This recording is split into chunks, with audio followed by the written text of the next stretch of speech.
முதலில் திரு தமிழ்மணியிடமிருந்தே நான் தொடங்க விரும்புகிறேன். திரு தமிழ்மணி, இந்த ஒரு விவகாரம் மதுரை மாநகராட்சியில் நடந்தேறியுள்ள அந்த ஊழல், முதலமைச்சரோட நடவடிக்கைகள், எதிர்க்கட்சி தலைவரோட விமர்சனம், இது எல்லாத்தையும் நம்ம எப்படி பார்க்கலாம்?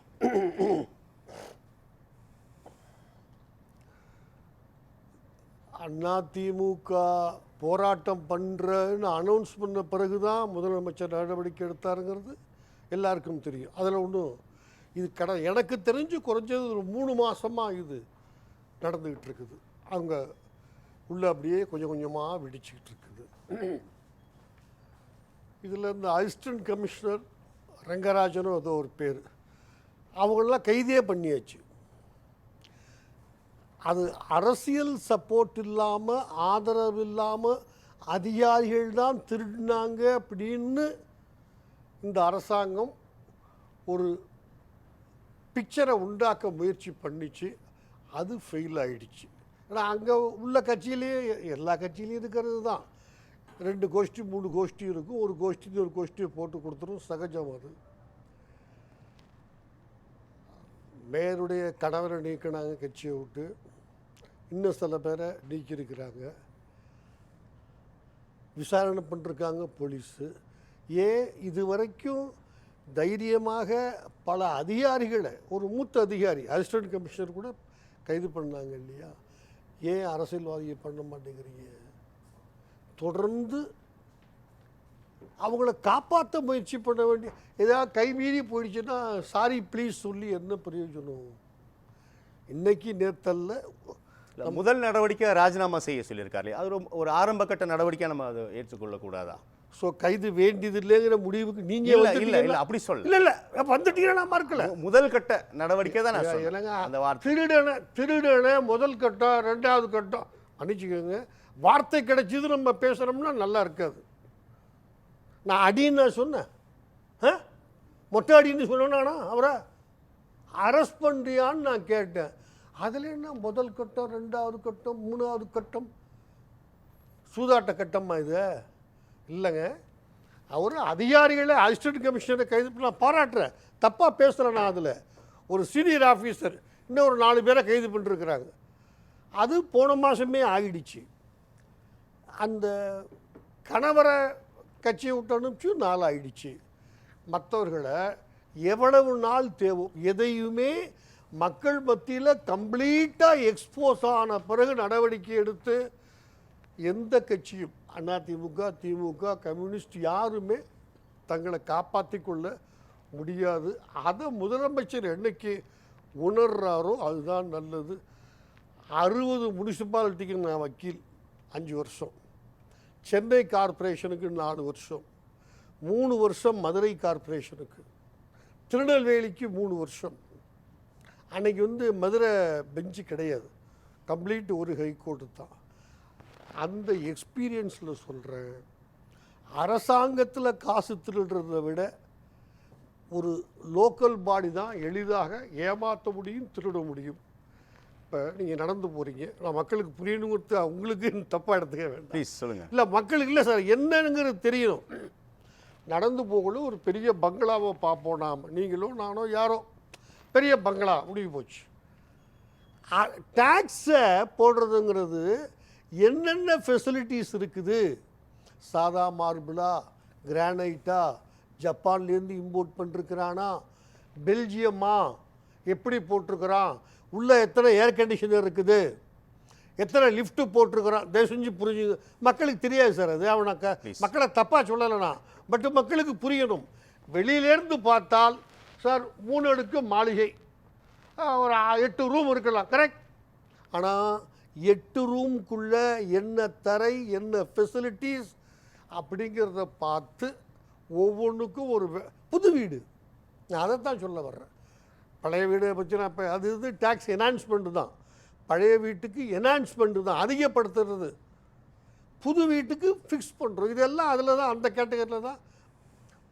நேற்று இன்னைக்கு தினத்தந்தியோ ஏதோ இருக்குது பாருங்கள், நேற்று ஹைகோர்ட் சொல்லிருக்கு, சென்னை ஹைகோர்ட். இப்போ அந்த வீட்டிலலாம் இடிக்க சொன்னமே பர்மிஷன் வாங்கலன்னு இன்றைக்கி பேப்பரில் இருக்குது சார். அது இடிக்க மாட்டேங்கிறீங்கன்னு 1 லட்ச ரூபா ஒரு ஐஏஎஸ் ஆஃபீஸருக்கு ஃபைன் போட்டிருக்கிறாங்க. அவர் எப்படி இடிப்பார்? அவருக்கும் போய் சேர்ந்துருக்கு. அரையனா போச்சோ 5% போச்சோ, அந்த வீடு பர்மிஷன் இல்லாமல் கட்டினதில் அவருக்கும் போயிருக்கு. எப்படி இடிக்க முடியும்? 1,00,000 ரூபா போட்டுக்கிறாங்க, ஹைகோர்ட்டும் தப்பு. அவர் என்ன 1,00,000 ரூபா அவருக்கு பெரிய காசு அல்ல, ஒரு அதிகாரி IAS ஆஃபீஸருக்கு. எனவே இது எனக்கு தெரியும் சார். இந்த நான் சென்னை கார்ப்பரேஷன் வக்கீலாக இருந்தப்போ நடந்தது. நம்ம திருவான்மியூர்கிட்ட அடையார் திருவான்மியூர் ஜங்ஷன் ஒரு இடம், ஸ்ட்ரீட்டில் எனக்கு இப்போ ஞாபகம் இல்லை. நான் சொல்கிற கதை நடந்து ரொம்ப காலம் ஆகிடுச்சு, 20 வருஷம் தாண்டிடுச்சு, சொல்ல முடியல. போய் பார்க்குறாங்க, ஒரு பெரிய மாளிகை, பின்னாடி தோட்டமெல்லாம் இருக்குது. அதிகாரிகள் டேக்ஸ் போட போகிறாங்க. பின்னாடி என்னங்கிறாங்க, சார் எல்லாம் மாட்டுக்கொட்டா சாணியெல்லாம் கீழே இருக்குது, மாடை அழைச்சிட்டு போனது தெரியுது. ஒரு அதிகாரி மட்டும் சொன்னார், சார் ஏதோ சத்தம் கேட்குது சார். என்னையா மாடு 10 மாடு மூத்திரம் வைங்க, சத்தம் சர்ன்னு கேட்கும். இல்லை பார்ப்போம். 12 ஏர் கண்டிஷன் வச்சுருக்கிறான் மாட்டுக்கு சார். நிறைய இடத்துல இருக்குது சார். 12 1.5 டன்னு ஏர் கண்டிஷன் வச்சுருக்கிறான் மாட்டு ஷெட்டுக்கு. மாட்டுக்கொட்டான்னு சொன்னால் மாட்டுக்கொட்டா தான், தப்பு இல்லையா? ஆனால் மாட்டுக்கொட்டாயில் நான் இந்த கட்சி அந்த கட்சின்னு இப்போ பேசலை, வேண்டாம். அந்த 1.5 டன்னு 12 இருக்குது. மாடு எத்தனை ஞாபகம் மறந்து போயிடுச்சு, இருந்துச்சு. அதைத்தான் சார் யாருமே செய்யறதில்லை. கீழே என்ன இருக்குது, மேலே என்ன இருக்குது. எம்ஜிஆர் காலத்திலேருந்து அவர் கீழே ஏதோ ஒரு சுரங்க அறையை வச்சுருந்தார். அது யாரும் கட்ட முடியாது சார். Special permission. நாளைக்கு நீங்களும் நானும் இங்கே இருக்கிறவங்க யார் வீடு கட்டினாலும் ஸ்பெஷல் பர்மிஷன். அங்கே என்ன ஸ்டோர் பண்ண போகிறேன், அவர் கிராமத்துக்கு போயிட்டார் தள்ளி, எந்த சட்டமும் தன்னை பக்கத்தில் வரக்கூடாதுன்னுட்டு. சரி, கடவுளாக இருந்தாலும் சிட்டிசன் தான் சார். அவன் வீடு கட்டினான்னா சிட்டிசன். எம்ஜிஆர்னா பெரிய மனுஷன்லாம் இல்லவே இல்லை. கட்டின அன்னைக்கு நடிகர், சாதாரண நடிகர், அவ்வளவுதான். வேறு பெரிய ஒன்றும் இதெல்லாம் கிடையாது. எனவே இப்படித்தான் தொடர்ந்து எல்லா கவர்மெண்ட்லேயும். நான் ஏதோ இந்த கவர்மெண்ட் அந்த கவர்மெண்ட்லாம் நான் சொல்ல வரல. இப்போ நம்ம பேசிக்கிட்டு இருக்கிறது திமுக ஆட்சி நடவடிக்கை எடுக்கலைங்கிற வரைக்கும் நான் ஏற்றுக்கிறேன். ஆனால் எல்லா கவர்மெண்ட்லையும் தொடர்கிறது. இப்போ முதல் கட்டக்கிறதா? ஆமாம். இப்போ இந்த மதுரை விவகாரம் என்பது கோஷ்டி பூசலினால் தான் இந்த தகவல் வெளியில் வருது அப்படின்றத நம்ம ஆரம்ப புள்ளியாக பார்க்குறோம். ஆமாம் ஆமாம். அதற்கு பிறகு தான் முதலமைச்சரோட நடவடிக்கை பார்க்கும். எதிர்க்கட்சியோட முன்னதாக எதிர்க்கட்சி வந்து விமர்சனம் பண்ணுறாரு, நிறைய ஆர்ப்பாட்டங்கள் இதை வெளிப்படுத்துவதை நம்ம பார்க்குறோம். ஆனால் இருப்பினும் சட்ட நடவடிக்கை என்பது தான் மிகச் சரியாக இருக்கும் அப்படின்னு சொல்கிறீங்க. கார்ப்பரேஷனில் தான் திமுகவினுடைய வாழ்க்கை ஆரம்பிச்சது. ஆப்போ அரசு, சென்னை கார்ப்பரேஷன். அண்ணா கலைஞருக்கு ஒரு மோதிரம் கூட போட்டார். அப்பப்போ கலைஞர் சொல்லுவார், உண்மைதான், நான் தப்பான்னு சொல்ல வரலை. அங்கே தான் இந்தியாவிலேயே முதலாக மஸ்டர் ரோல்னு ஒன்றை கண்டுபிடிச்சாங்க. இதுவரைக்கும் அது நடந்த 51 வருஷம் எனக்கு ஞாபகம் இருக்குது. நான் சட்டக்கல்லூரியில் படிச்சுக்கிட்டு இருந்தேன். இந்த கேஸ் நடந்தப்போ போய் வேடிக்கை பார்ப்பேன். இதுவரைக்கும் இந்தியாவில் வேற எங்கேயும் சின்ன சின்ன இடங்களாக நடந்திருக்கலாம், இவ்வளவு மேசிவாக நடக்கலை. ஒன்று இந்தியாவிலேயே யாராவது தெரிஞ்சால் சொல்லுங்கள், நான் மன்னிப்பு கேட்டுக்கிறேன். எனக்கு கற்றுக்கிறதுல என்றைக்கு நான் ஆர்வமாக இருக்கிறேன். நான் அறிவாளிலாம் கிடையாது. ஓட்டை அப்படியே பொட்டியாக மாற்றி ஈட்டி போட்டு திமுக ஜெயிச்சிருச்சுன்னு அனௌன்ஸ் பண்ண ஒரே கார்ப்பரேஷன் இங்கே தான். அது கோர்ட்டு போய் கோர்ட்டில் துப்பி ஒன்று ரீஎலெக்ஷன் வைக்க சொன்னது சென்னைக்கு. ஏன்னா நான் சொன்ன பாருங்கள், அரசாங்கத்தில் கிடைக்கிற விட வருமானத்தை விட ஒரு லோக்கல் பாடியில் கிடைக்கும். நல்லா நான் சொல்ல ரெண்டையும் நீங்கள் 3ஐயும் புரிஞ்சுக்குங்க. ஆப்போ அரசு இங்கே தான் ஆரம்பிச்சு, நான் மறுக்கலை. மஸ்டர் ரோல் இங்கே தான். அடுத்து மற்ற கட்சி ஜெயிக்கலன்னு அதுவும் திமுக ஆட்சி நடக்குது. இங்கே திமுக சென்னையில் பண்ணி அது கோர்ட்டில் போய் 2 ஜட்ஜி அப்புறம் 3வது ஜட்ஜி, அதெல்லாம் கதை வேணாம் நமக்கு. இப்போ கடைசியில் என்னாச்சு, ரீஎலெக்ஷன் போய் அதுக்கும் அன்னைக்கு யாரும் மன்னிச்சுங்க நடந்து போச்சுன்னு கூட சொல்ல தயாராக இல்லை. ஏன்னா இதுதான் நடக்கும் அரசியலில் நினச்சாங்க அன்னைக்கு இருந்த திமுக தலைமை. எனவே இது வந்து ஒவ்வொரு வீட்டையுமே பிளான் பண்ணக்குள்ளே கொடுக்க போக்குள்ள நான் ஒரு வக்கீலாக அந்த கருத்தை சொல்கிறேன். நடக்கக்கூடாதுன்னு ஒரு குற்றத்தை யார் வேலையே சொல்கிறதுல எனக்கு என்ன சுகம் ஒன்றும் இல்லை.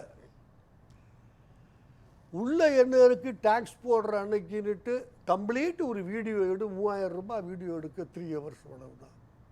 இது இருக்குது, இந்த ஃபெசிலிட்டிஸ் இருக்குது.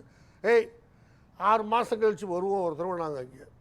இதில் ஃபெசிலிட்டிஸ் ஒரு ஏசிக்கு பதிலாக 2 ஏசி போட்டிருந்தா கொண்டுட்டோம் ஒன்று. நாங்கள் இவ்வளவு ஃபைன் போடுவோம், பர்மிஷனை ரிவோக் பண்ணி வீடு கட்ட கொடுத்தோம்ல ரிவோக் பண்ணிவிடுவோம். ஏன் சொல்ல மாட்டேங்கிறாங்க? இவ்வளவு இது முதல் நாள் நடக்கலை. தயவு செஞ்சு நீங்கள் புரிஞ்சுக்கணும். எவ்வளவோ கதையாக சொல்ல முடியும். இன்னும் 4 பேர் இருக்கிறாங்க பதில் அதெல்லாம் நான் கட் பண்ணுறேன்னா, நான் சொன்ன பாருங்கள் 60 முனிசிபாலிட்டி, மதுரை, திருநெல்வேலி, சென்னையில் இன்னும் நிறைய கதைகள் இருக்குது, அவசியம் இல்லை. ஆனால் இது ஒரு அரசாங்கத்தினுடைய ஆக்டிவ் சப்போர்ட் இருந்தால் மட்டும்தான் முடியும். மஸ்டர் ரோலே நீங்கள் சொன்ன கோஷ்டி பூசலால் தான் வெளியே வந்துச்சு. அவனுக்கு அரையனா கொடுத்தான், எனக்கு கால்னா கொடுத்தான், இவருக்கு அரை பைசா கொடுத்தான். இதுதான் பிரச்சனை. எல்லா இடங்கள்லையும் திருட்டு காசை பிரிச்சுக்கக்குள்ளே வரத்தான் செய்யும். இது வந்துச்சு, அப்படி தான் இப்பயும் வந்துச்சு. நான் உங்கள் முதற்கட்ட கருத்துக்களை நன்றி.